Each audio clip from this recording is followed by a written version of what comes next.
Ya, berapa? 17. Pitulas pindu. Pitulas pindu. Untune telas, pipine Pipine kendu. kendu. Tadi sempat mendengar istilah silvikultur. Ya. Ya, apa itu Bapak silvikultur?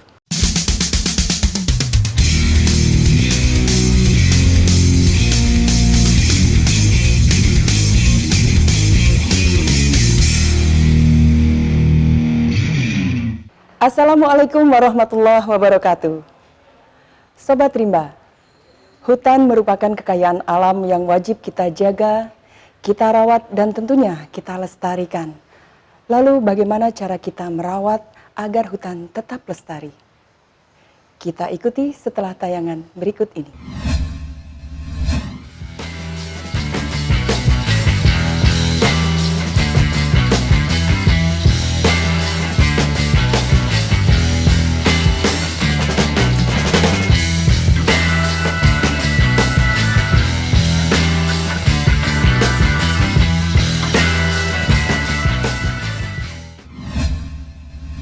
Nah, barusan kita ikuti tayangan pemeliharaan, contoh-contoh pemeliharaan yang telah kita ikuti. Dan siang hari ini Sobat Rimba, kembali kita ditemani oleh Bapak Administratur Perumburu Tani KPH Ngawi. Beliau adalah Bapak Tulus Budiadi dalam acara Informasi mantap seputar hutan. Oke. Baik Pak Adem, apa kabar? Alhamdulillah, luar biasa. Tetap semangat ya, Bapak semangat. Ya. Oke, Bapak, hari ini kita kembali bertemu dengan pemirsa, pemirsa itu katanya. Yang baik hati dan tidak sombong. Rajin menabung pula. Oke, Bapak. Dan tema pada siang hari ini kita akan mengangkat mengenai pemeliharaan hutan. Oke. Bagaimana cara kita memelihara hutan? Baik Mbak Ratih ya, dan pemirsa semuanya yang budiman.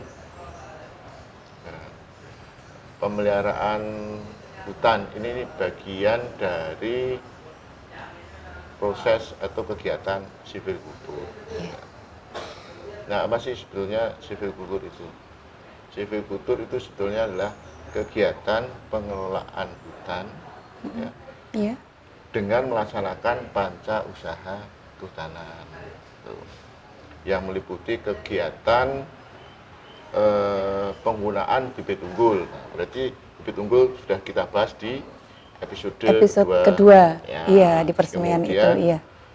Pengolahan lahan yang baik, kemudian pemeliharaan. Nah, session ini kita akan membahas tentang pemeliharaan tanaman hutan. Jadi baru 3 loh ya, iya, karena panca usaha kehutanan. Iya. Terus yang keempat ini adalah pemupukan, dan yang kelima perlindungan maksudnya ya. Perlindungan hutan. Gitu. Ya, intinya adalah bagaimana kita mengamankan hutan, baik dari gangguan terutama gangguan manusia lah ya. Betul sekali Bapak. Nah, kita masuk sekarang nih ke fokus tadi panca usaha kehutanan yang atau proses silvikultur yang ketiga, yaitu pemeliharaan hutan.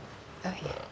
Di pemeliharaan hutan itu merupakan rangkaian ya, kegiatan silvikultur dalam merawat dan menjaga tanaman hutan, merawat dan menjaga.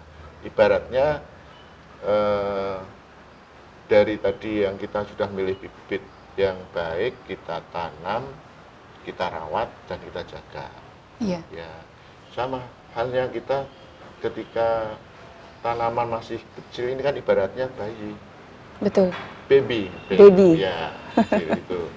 Kemudian harus kita rawat, kita jaga. Betul sekali. Nah, untuk apa? Untuk memberikan tempat yang cukup, ruang tumbuh yang baik, yang cukup, bebas dari persaingan tanaman pengganggu lainnya.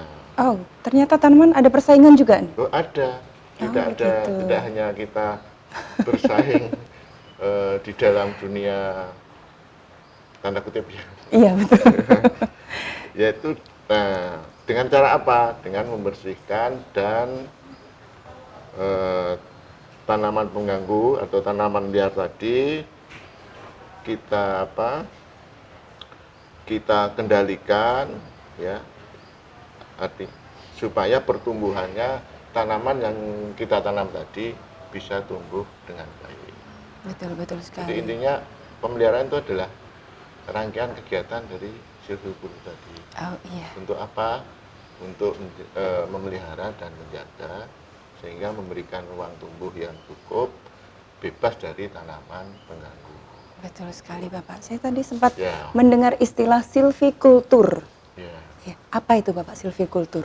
Nah, di awal kan sudah jelas ya, masa lupa. Tadi dikat Pak. Jadi silvicultur tadi ya, silvicultur itu adalah kegiatan pengolahan hutan dengan menerapkan Ya, panca usaha kehutanan, meliputi kegiatan pemilihan bibit unggul, kemudian pengolahan tanah, nyangkul Bu, iya. ya, Pernah Bapak nyangkul? ya kira-kira. Kemudian pemeliharaan, nah, Betul. terus kemudian setelah dipelihara supaya tambahan nutrisinya ada, kita lakukan pemupukan. Nah, ini panca usaha yang keempat pemupukan, yang kelima adalah perlindungannya. Oh begitu Ya, Bapak. kita melindungi, Betul. jaga. Siap melindungi. Ya, Baik, jadi kegiatan pemeliharaan tadi Bapak ya ada iya, penyulaman juga ya Pak ya? iya, Ada penyulaman, Ya, kemudian babat tumbuh bawah, iya, ada pendangiran, pemupukan dan pangkas batang atau cabang. Ini Ya. 5 istilah ini saya masih awam sekali. Nah. Bisa Bapak, mohon maaf, dijelaskan. iya. Jadi kalau kita menanam, karena ini di alam bebas ya, Iya. tidak dengan keluasan yang cukup luas lah ya, Iya. tidak dan kaitannya juga dengan kondisi alam sekitarnya. Iya. Ketika menanam tidak semuanya dijamin hidup semua. Oh begitu Pasti ya. ada bibit yang kita tanam itu ya mati. Nah, ketika bibit yang mati itu, maka harus kita lakukan kegiatan sulaman. Kita sulaman. Kalau nyulam itu kan begini Pak. Ya, itu kalau menyulam tikate, kain. Betul. Kalau ini Iya. mengganti tanaman yang mati dengan bibit yang baru. Oh begitu, Itu betul betul. Iya. Ya, itu. Terus kemudian kalau tadi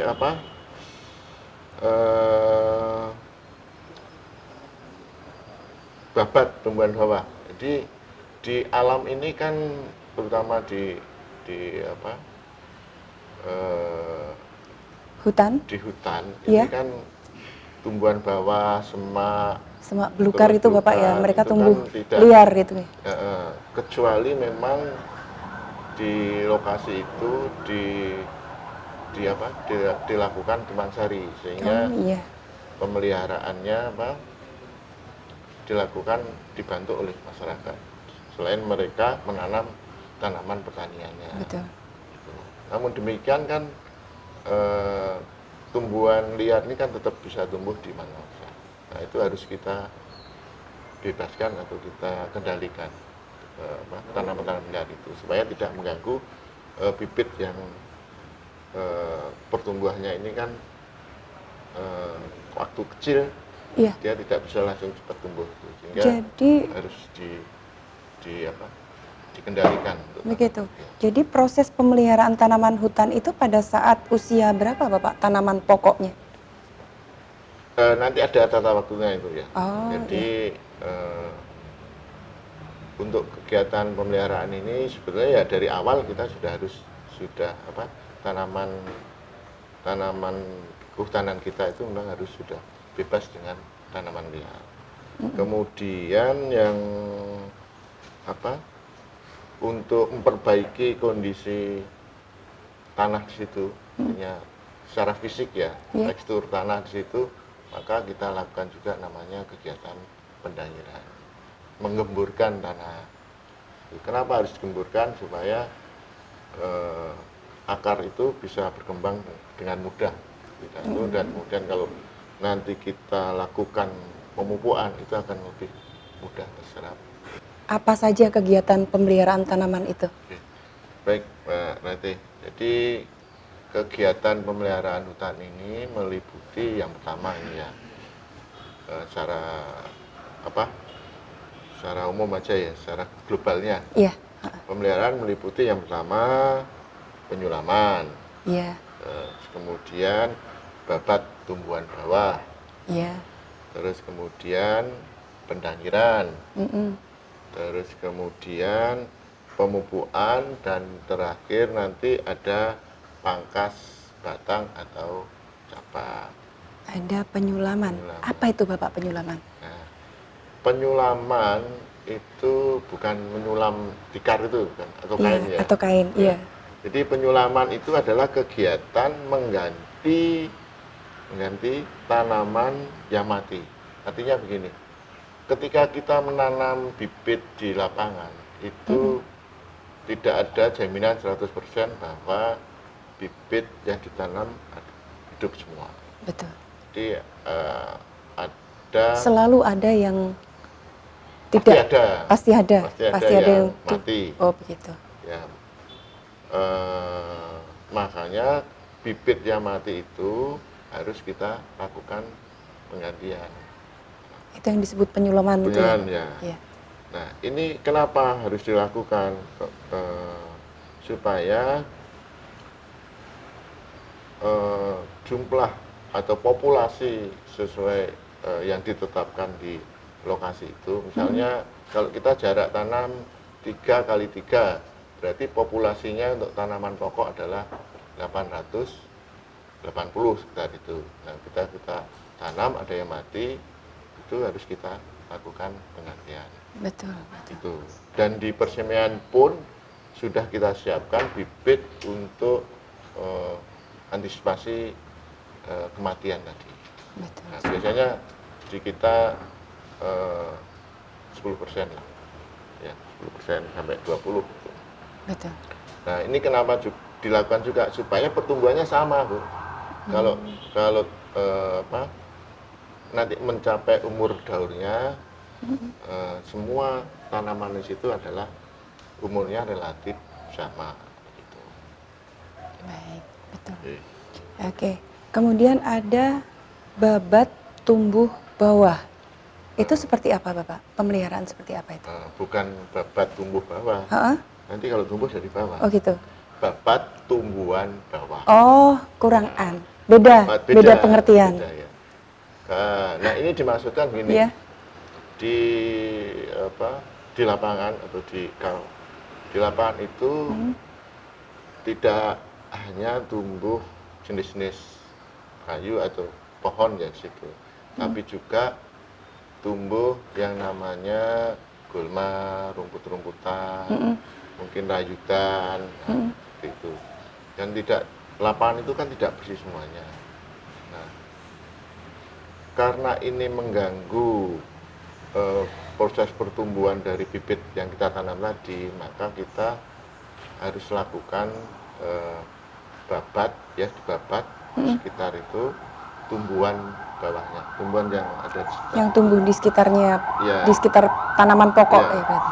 Nah, itu terutama kita lakukan pada tanaman dengan sistem banjar harian. Itu persaingannya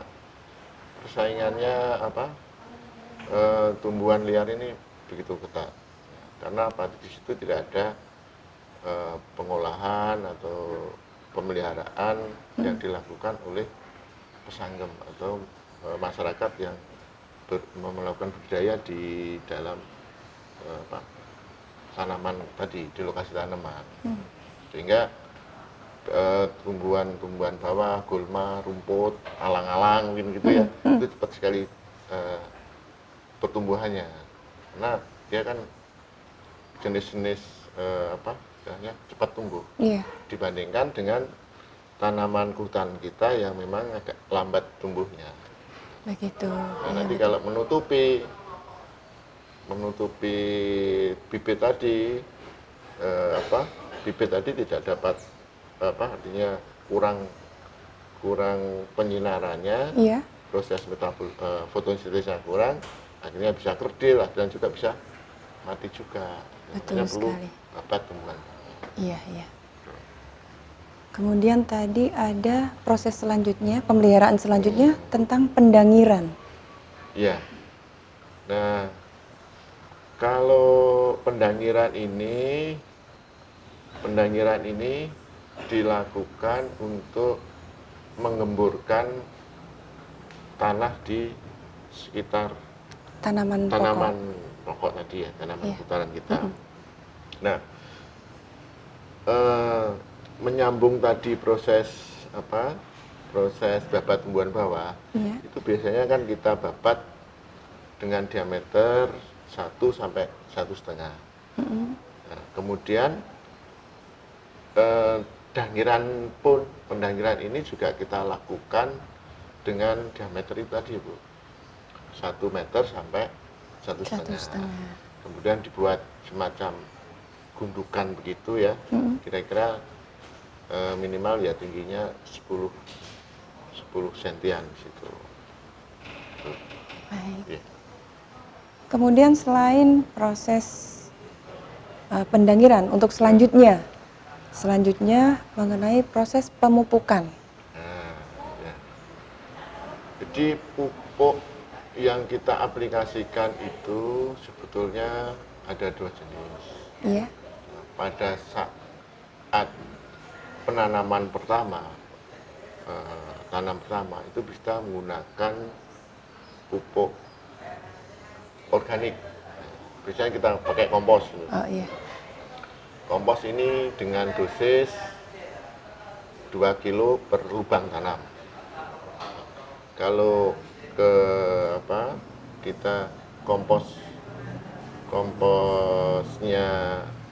ketersediaannya masih kurang, kita masih relatif bisa langsung menggunakan pupuk kandang. Nah, kalau pupuk kandang kita itu dosisnya 3 kilo per lubang. Oh, tetap ada dosisnya ya, Pak ya? Iya, dan ini karena keterbatasan anggaran, Iya. misalnya kita hanya lakukan pada lokasi-lokasi yang istilah di bertani itu silvicultur intensif. Apa itu, Pak? Artinya yang aplikasi pupuk kalau dulu kita tidak lakukan dengan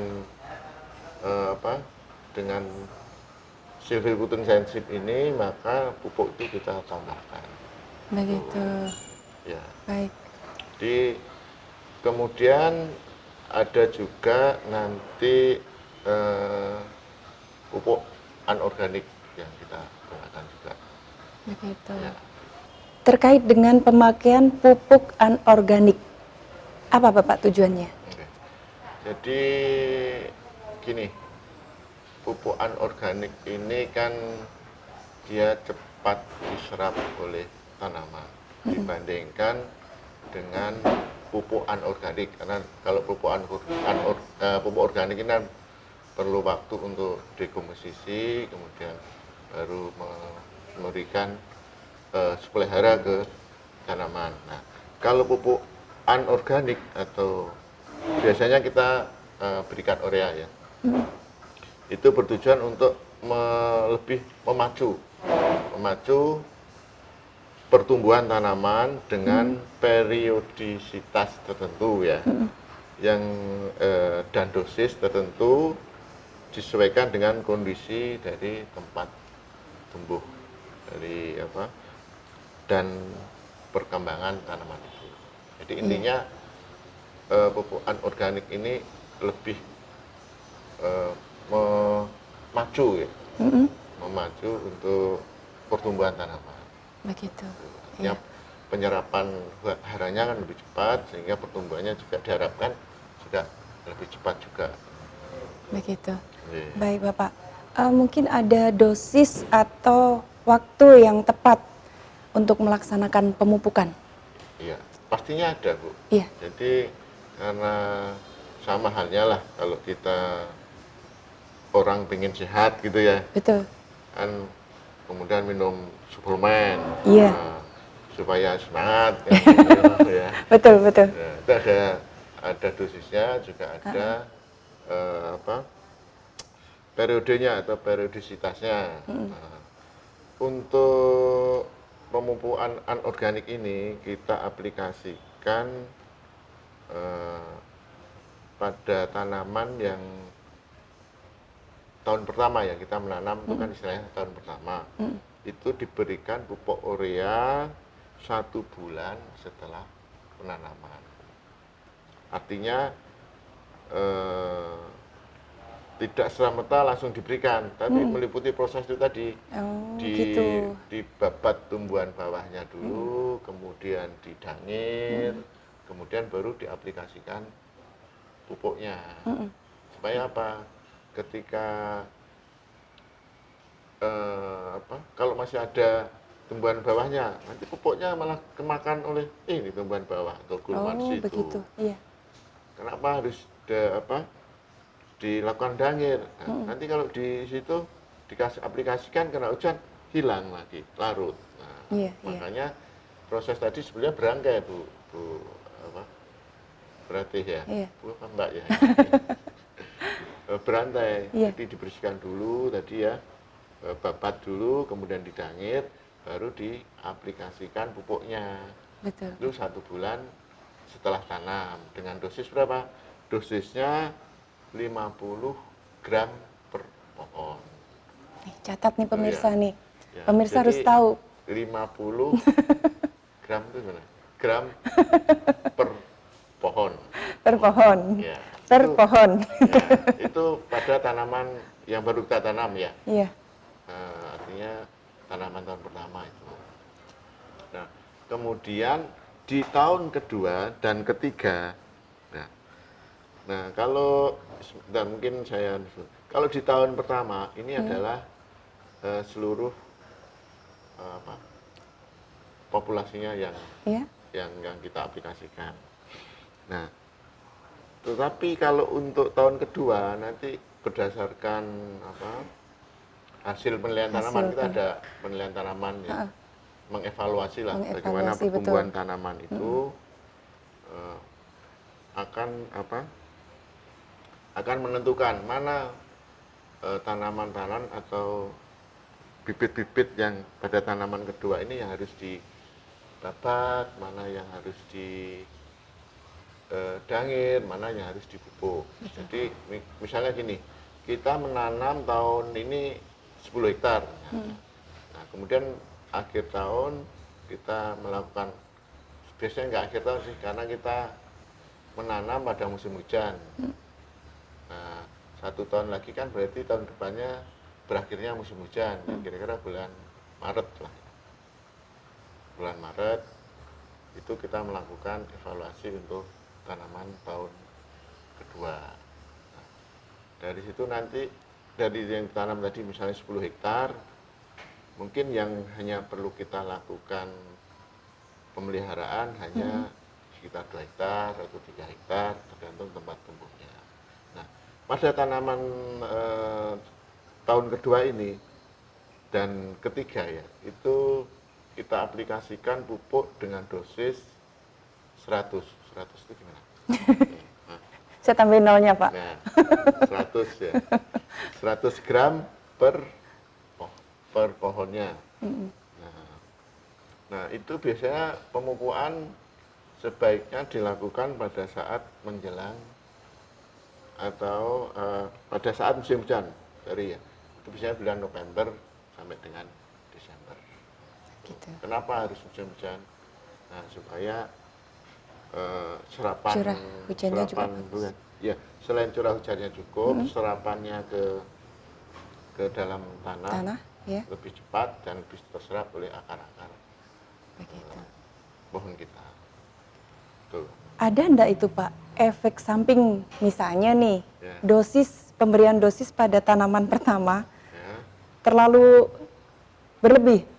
Ada nggak itu efek sampingnya buat tanaman? Atau mungkin malah tanaman itu justru malah tumbuh lebih bagus? Ya.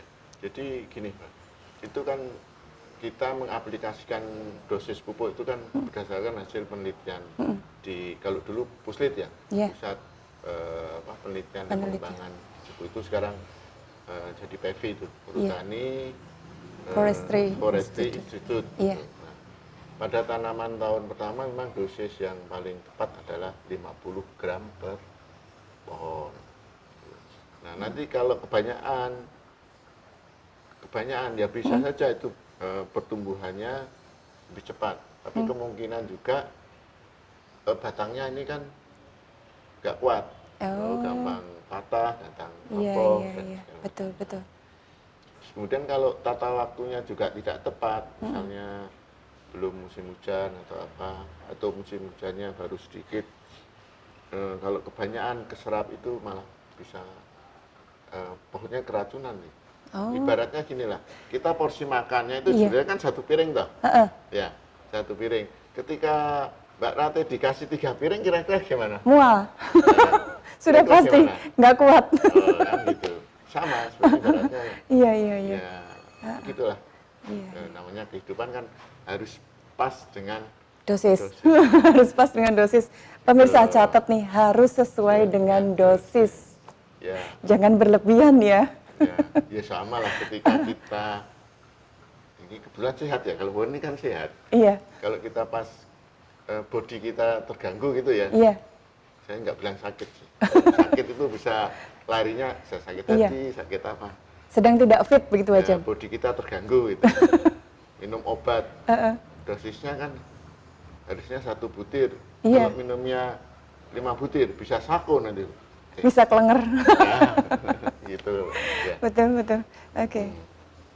Terus tadi kan tanaman pertama, dua, kedua, ketiga dengan betul. dosis yang berbeda ya. Tanaman pertama dosisnya 50, dosis untuk tanaman kedua, ketiga itu adalah 100 gram dan diaplikasikan pada bulan November sama Desember. Iya. Nah, untuk tanaman tahun keempat dan kelima ini juga hampir sama dosisnya, yaitu 100 gram per pohon. 100 gram per pohon. Ya, tapi ya aplikasi tadi ya ingat ya, tidak serta-merta langsung diberikan pupuk, tapi proses ini Ada proses harus dilalui tadi, dulu tahapan-tahapan tadi ya Pak ya. Mulai dari babat tumbuhan bawah, didangir dulu, baru kita aplikasikan pupuknya. Betul. Jangan dibalik, kasih pupuk, didangir, nah nanti Demi mendapatkan pohon yang bagus katanya. Ternyata terbalik ya Pak. ya nanti dunia terbalik. Baik Bapak. Kemudian ini untuk proses pemeliharaan selanjutnya Ya. ada pangkas cabang, wiwil atau pruning. Nah, apa ini? Istilahnya Istilahnya ya, pangkas, cabang, wiwil, kemudian pruning. Kalau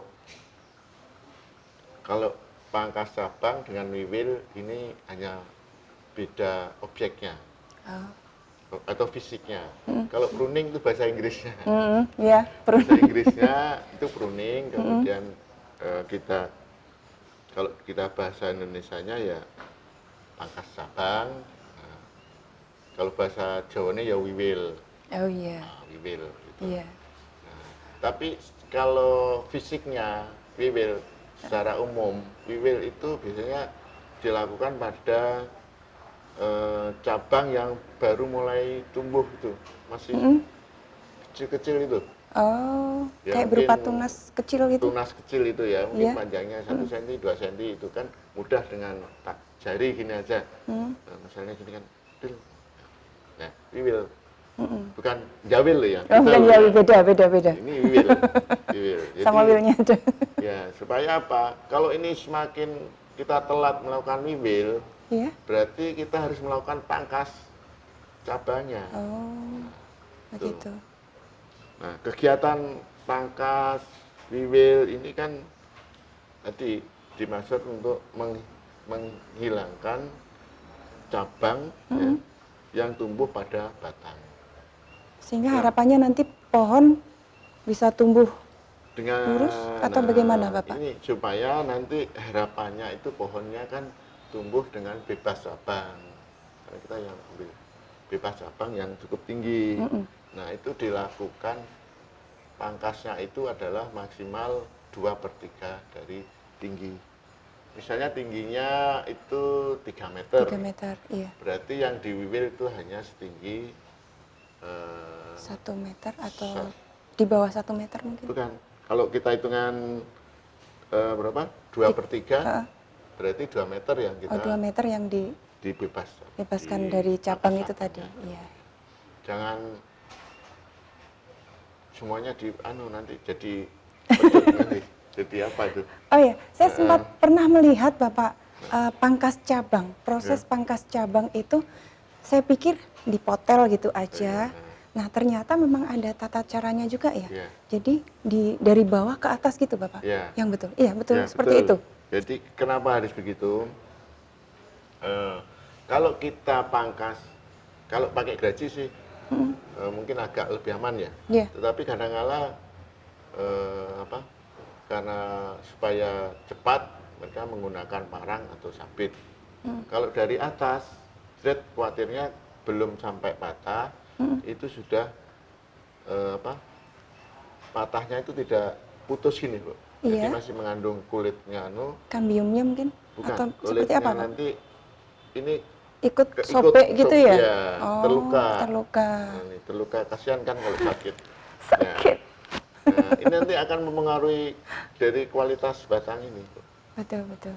Makanya harus supaya aman adalah dari bawah ke atas. Atas. Gitu ya. Cak, cak, cak, cak. Catat lagi, ingat lagi. Jadi kalau cara memangkas cabang ya dari bawah ke atas. Nah, dengan hati-hati tentunya jangan sampai melukai batang pohon itu. Di atasnya cabang itu ya Bapak Ya, ya? nah, Oke. pangkas cabang ini kita lakukan ya 1 tahun sekali harusnya. Karena kan setiap musim hujan itu kan pasti pertumbuhan ada pertumbuhan ya yang signifikan. Nah, itu kita lakukan pada bulan Juli sama Agustus. Pasti bulan itu Bapak ya? Ya, Atau melihat situasi? kalau nanti dilakukan pada musim hujan, ini akan udah kadung tumbuh. Oh, begitu. Kalau ini dilakukan pada musim kering, nah ketika sudah kita lakukan pemangkasan, ini kan bekas lukanya itu cepat tertutupi kambium dan Iya. kering. Betul. Nanti kalau di musim hujan, ini akan lambat. Bisa-bisa nanti malah mengundang penyakit. Ya, penyakit bisa batangnya nanti Kayak jadi luka jelek. yang terinfeksi seperti itu Bapak mungkin? Ya, apa ya? Istilahnya Luka, apa ya? Kalau luka, Jawa luka. borokan gitu ya. Iya, Jadi makanya. jelek. Dan itu nanti gampang Gampang terinfeksi kan serangga ya? atau apa iya. bisa masuk gitu. Sehingga diharapkan pada musim kering dan luka bekas pangkasan tadi itu Cepat kering. kering. Ya. Baik Bapak, terkait dengan kegiatan pemeliharaan tanaman kehutanan, apa saja yang sudah dilakukan oleh Perhutani KPH Ngawi? Ya, ini sebagai contoh saja ya, Bu Mbak Ratu ya. Tadi saya kan memberi gambaran bahwa ketika kita pemeliharaan di tahun pertama, tahun kedua, tahun ketiga, keempat, dan kelima, kan itu pasti akan berbeda karena itu berurutan. Misalnya tanaman tahun 2018 ya itu akan dipelihara di tahun kelima. Terus kemudian tanaman 2019 itu jadi kegiatan pemeliharaan tahun keempat. Jadi luasnya akan berbeda. Nah, misalnya nih, saya tak buka datanya. Saya kalau angka-angka ini, soalnya Harus akurat. ya harus akurat dan gampang lupa. Oh. Soalnya Faktor kan, U ya? Iya, faktor U. Saya kan masih baru Bu, Mbak Ratih ya. Baru usia berapa? 17. Pitulas pindu. Pitulas pindu. Untune telas, pipine Pipine kendo. kendo. Jadi kalau sudah kendo-kendo tidak lupa. Ini contoh kegiatan kita ya di Iya. tahun keempat. Ini berarti tanaman tahun 2019. Iya. Luas tanaman kita 351. Tetapi yang kita perlu babat itu hanya 212. Nah, itu tadi karena apa? Dasarnya dari hasil penilaian evaluasi tanaman. Kemudian wiwilnya juga lebih sedikit lagi, hanya perlu 50 apa? Kalau wiwilnya tadi babat tumbuh bawahnya 212 hektar, kemudian wiwilnya hampir 50.000 pohon. Banyak. Ya. Karena kalau kita 350 kali 880 ketemunya berapa? Berapa coba pemirsa? Berapa? Banyak sekali ya. Nah, terus kemudian contoh lagi ini pemeliharaan tahun kelima. Ini berarti tanaman kita tahun 2018. Ini yang kita luas tanamannya 1.500. Kemudian yang perlu babat lebih sedikit lagi nih malah. Cuma 25 hektar. Iya, iya. Nah, yang di Wiwil juga lebih sedikit lagi 37.000 pohon. Oh, gitu. Ya. Oke, Bapak, selama proses pemeliharaan tanaman, apakah ada kendala-kendala yang dihadapi oleh petugas ataupun mungkin secara global dari perhutani atau bagaimana? Ya. Jadi kadangkala ini kendala kita itu yang banyak adalah proses pangkas cabangnya ya.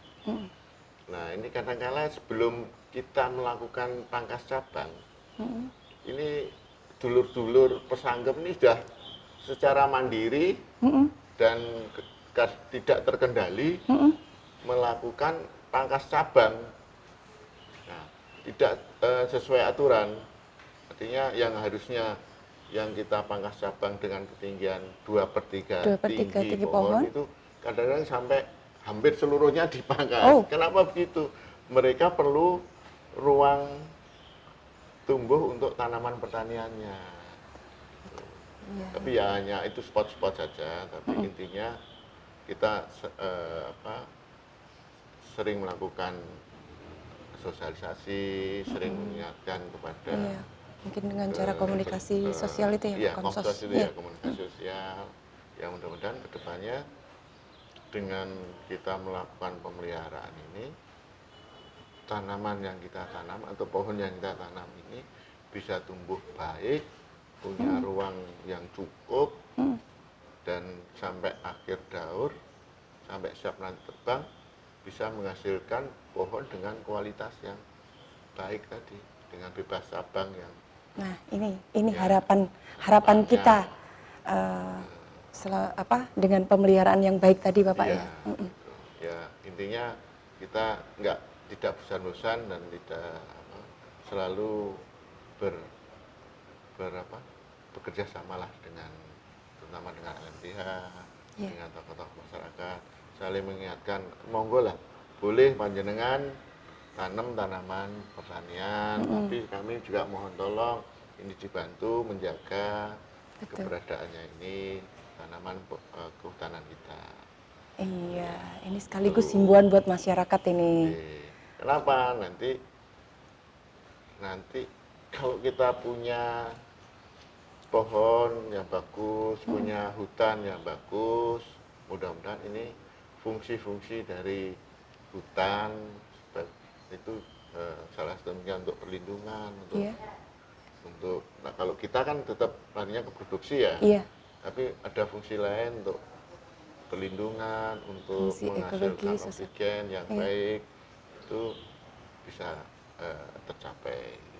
Dengan adanya pemeliharaan yang rutin ya Bapak ya. Yeah.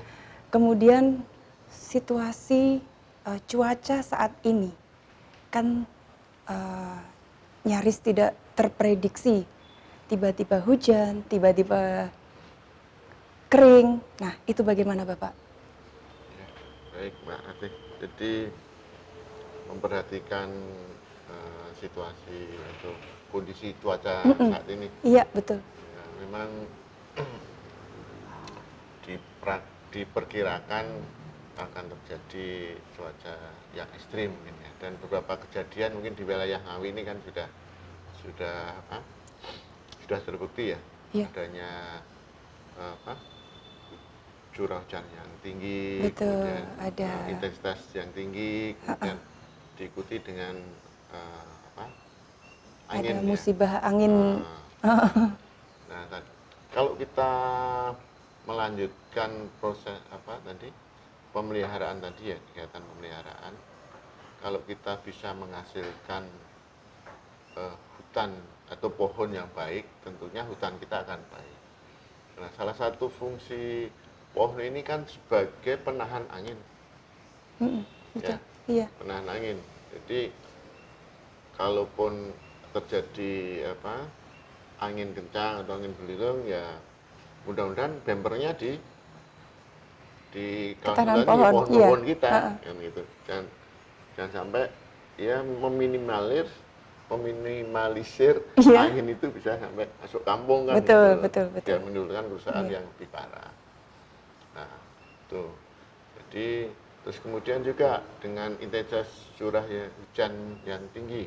Nah, kalau di hutan dengan kondisi yang baik tentunya akan eh, menyimpan air itu dalam jangka yang lama, yang terserap dengan baik di situ, tidak langsung ya langsung mungkin ya aliran itu tidak aliran permukaan atau run off itu tidak cepat ya tidak Tidak menimbulkan mengurangi erosi ya. bahaya erosi, Iya, juga mengurangi bahaya banjir. banjir. Iya, Ya, betul. sebetulnya kalau banjir ini kan banyak faktor ya. Mm-mm.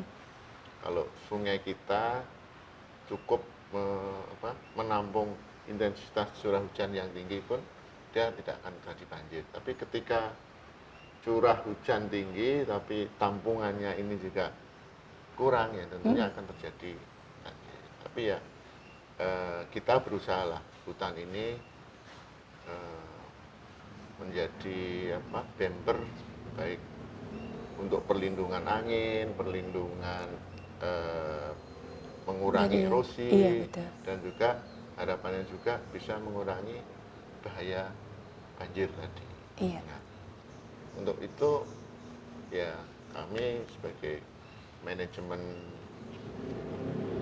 KPH Ngawi ya, eh, menghimbau ya kepada pemirsa, kepada masyarakat semuanya, mari kita jaga hutan ini supaya lestari sehingga bisa sebagai Hutan sebagai pelindung. penyedia Iya. pangan juga ya Iya. untuk membantu untuk mendukung ketahanan pangan nasional Mm-mm.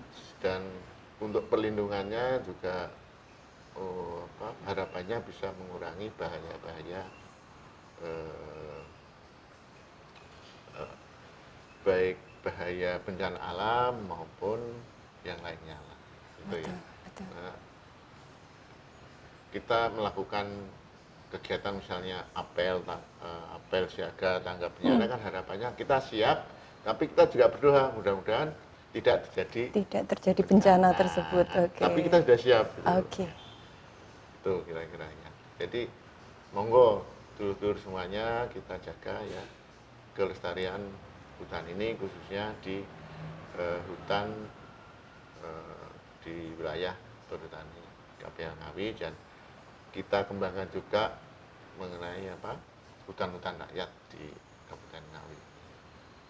Baik, terima kasih Bapak Administratur Perhutani KPH Ngawi, Bapak Tulus Budiadi, hari ini yang telah meluangkan waktunya untuk ngobrol bersama, sharing bersama tentang